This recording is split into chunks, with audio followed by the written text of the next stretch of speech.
বাহিরে কিচ্ছু নাই, আমার মুর্শিদের বাহিরে রসুলও নাই, আমার মুর্শিদের বাহিরে নবীও নাই, আমার মুর্শিদের বাহিরে ওলিও নাই, আমার মুর্শিদের বাহিরে আব্দুও নাই, আমার মুর্শিদের বাহিরে খোদাও নাই। কয় কি আল্লাহ তুমি হুনছনি আমার গুনাহ মাফ করছনি। আমি কইলাম আল্লাহ তোমার কথা শুনে নাই, তোমার গুনাহ মাফ হয় নাই। কবরে কখনো শয়তান থাকে না, ওই যে কবরে মাটির কবরে লাশ থাকে ওই কবরে শয়তান ঢুকে না, ওই কবরে শয়তান থাকে না, ওই কবরে শয়তান যাইতে পারে না। কিন্তু এই যে হাকিকি কবর, এই মানব দেহ যেটা জিন্দা কবর, যেটা হাকিকি কবর, এই কবরের ভিতরে অন্তরের মধ্যে 24 ঘন্টা শয়তানের ওয়াসওয়াসা চলতেছে। এই কবরের ভিতরে শয়তান সব সময় আমাকে ধোঁকা দিচ্ছে, আর এই কবরেই শয়তান থাকে। আর এই কবরের ভিতরে শয়তানকে লইয়া আমি আজকে সাধনা করার জন্য ওই মাটির কবরের ভিতরে ঢুকছি, মেজাজি মাটির কবর।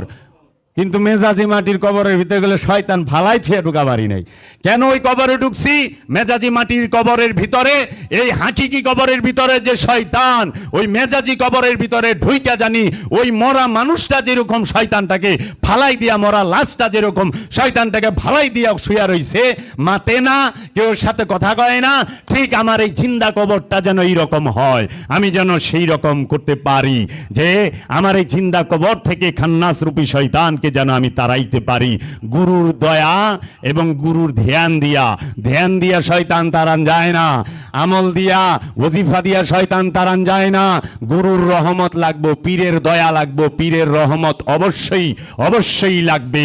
এর জন্য বাবা জাহাঙ্গীর বলেছেন, শুধু আবার যারা নাকি কয় যার দয়া সাধনা মাদনা করার লাভ না, বাবা এমনি দিবনি কয়, বাবা অনেকে আবার কয় বাবা আমারে দিছে। কেউ আছে রুহানি পীর সাহেব, আমি রুহানি লোক বলে বড় যন্ত্রণায় আছি।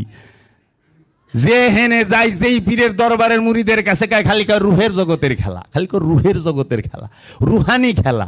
আশ্চর্যের বিপর তো এক বড়ল 50 লাখের মতো মুরিদ এক পীর সাহেবের মুরিদে যে গেলাম, রু জগৎ মানে কি? কয় আল্লাহ 2 হাত দা বলে রু ছুটাইছে, ডাইন হাত দা যেটি ছুটাইছে এটি ভালো হয়েছে, বা হাত দা যেটি ছিটাইছে এটি বলে খারাপ হয়েছে। আমি কই বাবা করছে কি রে, আল্লাহ রুয়ের খ্যাত বুইনা থিয়া দিছে, ও বুঝেই না রু কি।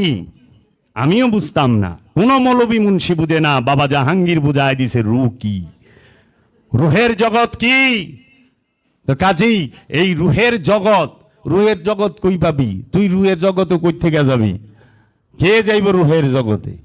রুহের জগতে রু নিজেই থাকে, রুহের জগতে তো কেউ যাইতে পারে না। রু সেই নফসের নিকটে প্রকাশিত হয়, নফস কোনোদিন রুহের নিকটে যায় প্রকাশিত হয় না। নফসের নিকটে রূ প্রকাশিত হয়, কিন্তু রুহের নিকটে নফস প্রকাশিত হয় না। তোমার নফসকে তুমি পবিত্র করো, মুতমাইন করো, তখন রূহ সে তোমার মধ্যে নিজেই মূর্তিমান হবে, প্রকাশিত বিকশিত হবে, সে আসবে। তুমি রুহের জগতে কই থেকে যাইবা? ওইখানেই বোঝা যায়। মুখ হইল দোকানে শাটারের মতো, শাটারটা খুললেই দেখা যায় দোকানের ভিতরে কি সদাই আছে। তো কাজেই এই জায়গায়, এই ধ্যানের মধ্যে এই দাইমি সালাত ছাড়া, এই এক দাইমি সালাত বলতে কি বোঝায়? আমরা যে নামাজ কই, নামাজ, রোজা, হজ, যাকাত, কুরবানি, কার্জে হাসানা, এই টোটাল সবগুলোকে মিলিয়ে যে নামটা হয়, সমষ্টিগত নাম, যেরকম এইটা দেহ, কিন্তু এটা হাত, পা, চোখ, কান, নাক, মুখ, জিহ্বা, অঙ্গ প্রত্যঙ্গ সব কিছু মিলে একটা নাম হচ্ছে দেহ। এই সমস্ত হজ, যাকাত, কুরবানি, এই সালাত, এই সব মিলে একটা নাম আছে, সেই নামটার নাম হলো দাইমি সালাত। এই দাইমি সালাতে থাকতে হবে। এই দাইমি সালাত ছাড়া কখনোই নিজের নফসকে পবিত্র করা যাবে না, রবকে চেনা যাবে না। আর এখন আল্লাহ আমাকে গুনাহ মাফ করে, পীর সাহেবে দোয়া করতেছে আল্লাহ আমাকে গুনাহ মাফ করে দাও, কিন্তু এই পীরে নিজেই কয় না আল্লাহ আমাকে থেকে গুনার যে ফ্যাক্টরি এইটারেই জ্বালায় দাও। কারণ গুনার ফ্যাক্টরি হলো শয়তান। কেউ শয়তান থেকে মুক্ত হইতে চায় না, শয়তান থেকে কেউ মুক্তি চায় না। আজ পর্যন্ত এই যে যারা নামাজি আছে, এখানে অনেকে আছেন নতুন আইছেন, 5 ওয়াক্ত নামাজ পড়েন, তাহাজ্জুদ পড়েন, সব দোয়া দুরুদ করেন, কন্যা আল্লাহ আমাকে গুনাহ মাফ করে দাও। আবার কত মৌলবী যে আমি যে জায়গায় আছি বড় বিপদে আছি বাবা, কয় কি আল্লাহ তুমি হুনছনি আমার গুনাহ মাফ করছনি। আমি কইলাম আল্লাহ তোমার কথা শুনে নাই, তোমার গুনাহ মাফ হয় নাই। কে রে উত্তর আইতো তো শুনলে আল্লাহ রে জিগে তুমি শুনছনি, তো তুই কইতাছস তোর ভিতরেই তো সন্দেহ, তোর ভিতরেই সন্দেহ আল্লাহ তুমি শুনছনি। আশ্চর্যের বিষয়, সন্দেহ না, শুনছনি মানে প্রশ্নবোধক। আল্লাহ সব শুনে। আমি ধ্যান করতে যেখানে ঢুকছি ওইখানে আমি একা না, আমার মুর্শিদ বাবা জাহাঙ্গীর আছে।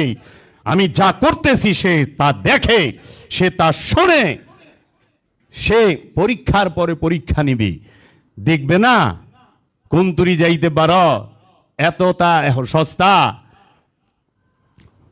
মহানবী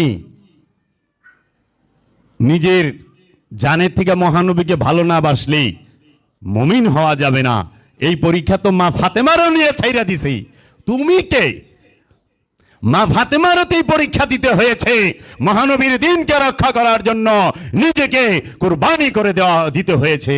মাওলা আলীকে এই পরীক্ষা দিতে হয়েছে, মহানবীর দিন রক্ষার জন্য, মহানবীর মহব্বতের জন্য নিজেকে কুরবানি করে দিয়েছে। মাওলা হুসাইন সেই পরীক্ষার মধ্যে দাঁড়িয়েছে, মাওলা হাসান সেই পরীক্ষার মধ্যে দাঁড়িয়েছে। মহানবী তার ঘরের সমস্ত আওলাদকে এই পরীক্ষা থেকে দূরে রাখে নাই। এই পরীক্ষায় মহানবী সবাইকে নিয়েছে এবং সবাই দিয়েছে এবং শিখিয়েছে আমাদেরকে যে মোহাম্মদ কি, প্রশংসিত কি, আহম্মদকে সাল্লাল্লাহু আলাইহি ওয়াসাল্লামকে, আপন মুর্শিদকে ভালোবাসতে গেলে এই কুরবানি দিতে হবে। সে সর্বপ্রথম নিজের ঘর থেকে কুরবানি নিছে, নিজের ঘর থেকে।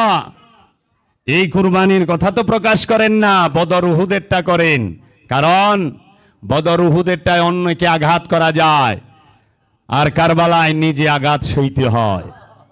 কারবালায় নিজে আঘাত সয়, বরদোয়া করে না। মাওলা আলী কি বরদোয়া করছে? নিজে আঘাত সইছে। মা ফাতেমাতুজ জাহরা মোল্লা এত গ্যারান্টি দিয়ে দোয়া করেন, এই কে নিবে 500 টাকার মুরগি 5000 টাকা দিয়া, আমি দোয়া করুম আল্লাহ জান্নাত দিয়ে দিব। কয় না, লাউ বেছে, ডাব বেছে, মুরগ বেছে, ও দোয়া করলে জান্নাত দিব। তে মা ফাতেমা যদি দোয়া করে কি অবস্থা হইব? মা ফাতেমা যদি বরদোয়া দেয় কি অবস্থা হইব মৌলভী?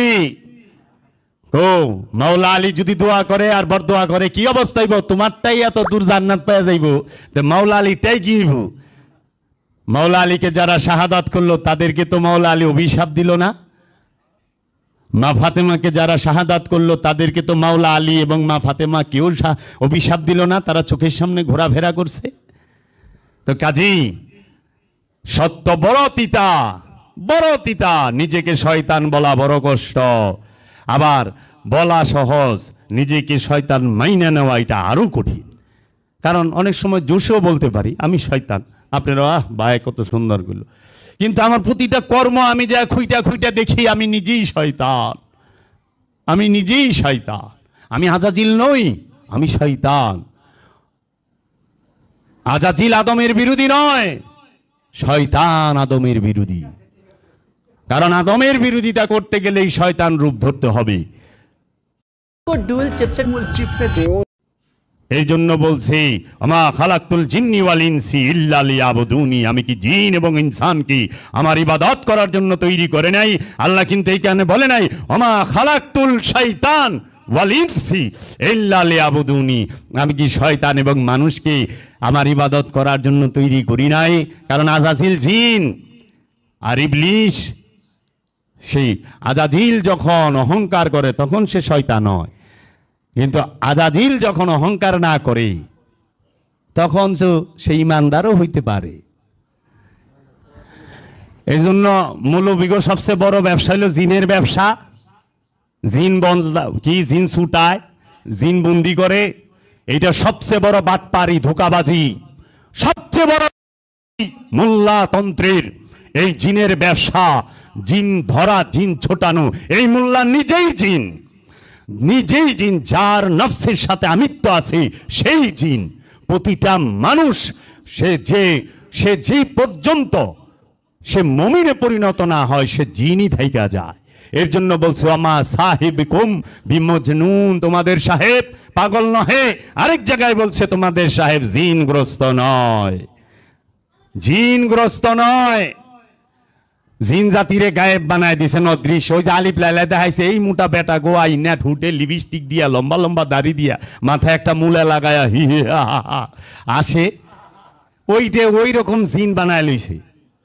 আবার আমাদের ভিতরে সাধক যারা আছে তারা খিজির দেখবে, তারাই দেখবে। আরে খিজির আমার মুর্শিদ নিজেই, আমার মুর্শিদ নিজেই খিজির, বাবা জাহাঙ্গীর নিজেই খিজির। যখন আমার ভেতরে বাবা জাহাঙ্গীর উদ্ভাসিত হবে তখন আমার ভেতরে খিজির উপস্থিত, খিজির আইসা পড়ছে, খিজিরকে আমি দেখেছি। বাবা জাহাঙ্গীরকে নিজের এই সমস্ত ইন্দ্রিয়ের মধ্যেই দেখা গেছে।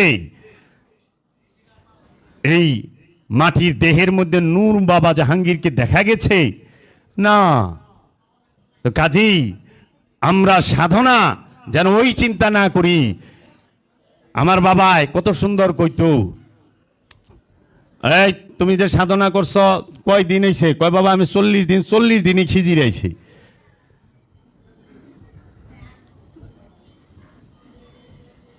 বুঝেন, খিজির রে কইতাছে 40 দিনই খিজির আইছে। বাবা জানে হা হা দেখছা কত বড় সাধক। আমার বাবা জাহাঙ্গীরের বাহিরে কিচ্ছু নাই। আকা বাবা জাহাঙ্গীর, মুর্শিদ বাবা জাহাঙ্গীর, পীর বাবা জাহাঙ্গীর, रहनुमा বাবা জাহাঙ্গীর, কেবলা বাবা জাহাঙ্গীর, কাবা বাবা জাহাঙ্গীর, দীন বাবা জাহাঙ্গীর, ঈমান বাবা জাহাঙ্গীর, কোরআন বাবা জাহাঙ্গীর, মৌলা বাবা জাহাঙ্গীর, ইমাম বাবা জাহাঙ্গীর। একমাত্র প্রশংসাই আমার কাছে বাবা জাহাঙ্গীরের, আপনার কাছে না, মোল্লার কাছে না, আমার কাছে। আমার এই 14 ভুবনের মধ্যে আমার মুর্শিদি মাওলানা। দেখলে ছবি পাগল হবি, ঘরে রইতে পারবি না। আমার 14 ভুবনে আমার মুর্শিদ বাবা জাহাঙ্গীরই আমার কাছে মাওলানা, আর কারো কাছে না। আপনার কাছে না হইতে পারে, কারণ আবু জেহেলের কাছে মহানবী কুৎসিত ছিল, নাউজুবিল্লাহ। কিন্তু হযরত সালমান ফারসির কাছে মহানবী তো কেবলায় কাবা, কেবলায় তিন ছিলেন, কেবলায় সেই কেবলা ছিলেন, কাবারও কাবা ছিলেন, বাবারও বাবা ছিলেন, নবীরও নবী ছিলেন, তার জীবনী থেকেও প্রিয় ছিলেন। তো কাজী আপন মুর্শিদের বাহিরে কিচ্ছু নাই, আর আপন মুর্শিদ আমার এই দেহের বাহিরে নাই, আমার এই দেহের বাহিরে কিছুই নাই। আর আমার মুর্শিদের বাহিরে কিচ্ছু নাই। আমার মুর্শিদের বাহিরে রসুলও নাই, আমার মুর্শিদের বাহিরে নবীও নাই, আমার মুর্শিদের বাহিরে ওলিও নাই, আমার মুর্শিদের বাহিরে আব্দুও নাই, আমার মুর্শিদের বাহিরে খোদাও নাই, রবও নাই। যদি এই নবী, রসুল, ওলি, আব্দুহু, খোদা সমস্ত কিছু থেকে থাকে, প্রত্যেক আশেকের মুর্শিদের মধ্যে আছে, প্রত্যেক আশেকের মুর্শিদের ভেতরে আছে, মুর্শিদের বাহিরে নাই। আর সেই মুর্শিদ কখনোই এই দরবারে থাকে না। এইটা হইল বাবার মেজাজি আসন।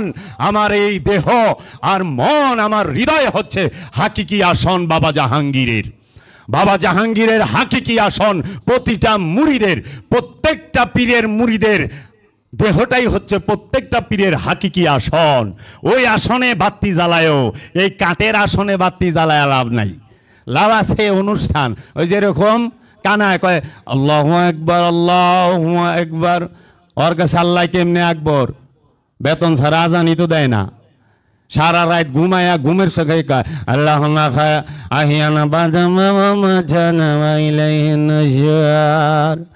সারা রাত জিকির করে অস্থির বাইরেছি। হ্যাঁ ঘুমের চোখে কে বলেছে আল্লাহুম্মা আহিয়ানা বাদামা মাতানা ওয়া ইলাইহিন নুশুর। আসসালাতু খায়রুম মিনান নাম। ঘুম হইতে নামাজ ভালো, 5:30টার সময় উঠা কয়। এই সার পরে হয় 5:30টায় উঠা কয় আসসালাতু খায়রুম মিনান নাম। এর জন্য বাবা জাহাঙ্গীর বলেছে রিন্দি নিশীতে সে তার রবের ধ্যান মগ্ন থাকে। একজন সাধক সারা রাত তার মুর্শিদের, তার রসুলের, তার রবের ধ্যানে থাকে। আর মোল্লা সে সারা রাত ঘুমায়া ঘুমায়া নামাজ পড়ে, সকালে উঠা খায় আসসালাতু খায়রুম মিনান নাওম।